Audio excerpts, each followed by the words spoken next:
Middle east में हालात बेहद नाजुक बने हुए हैं। अमेरिका और ईरान के बीच बढ़ते टकराव को रोकने के लिए बातचीत हुई, लेकिन ये वार्ता बेनतीजा रही। तनाव कम होने के बजाय और बढ़ता नजर आ रहा है।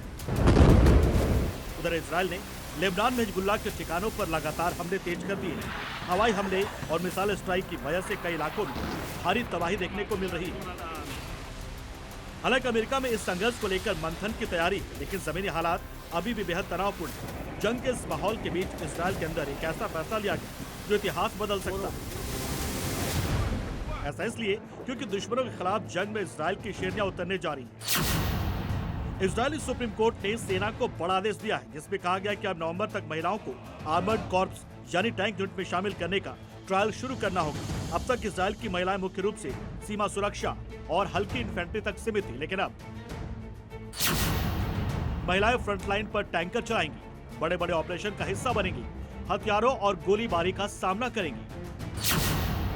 इजराइल की कोर्ट ने कहा कि युद्ध का हवाला देकर महिलाओं को उनके अधिकारों से वंचित नहीं किया जा सकता है। ये सिर्फ सेना का मामला नहीं है, बल्कि समानता का अधिकार है। दरअसल ये मामला 2020 की याचिका से जुड़ा है। सेना ने पहले इसे अव्यवहारिक बताया था और युद्ध का हवाला देकर इस ट्रायल को टालती रही, लेकिन अब कोर्ट ने सख्ती दिखाते हुए नवंबर की डेडलाइन तय कर दी है। इजराइल की सैनिकों की एंट्री के बाद इजराइल की सेना और भी घातक हो सकती है। वैसे भी इजराइल की सेना हिजबुल्लाह समेत कई दुश्मनों पर जमकर कहर बरपा रही है।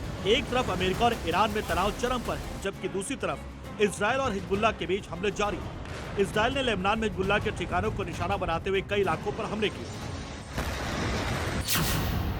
दरअसल ये हमला दक्षिण लेबनान के बेका घाटी में हुआ, जहां हिजबुल्लाह के कई अहम ठिकाने हैं। लेबनान के 400 से ज्यादा लड़ाके अब तक मारे जा चुके हैं, जबकि इजराइल ने 1400 से ज्यादा लड़ाकों को मारने का दावा किया है।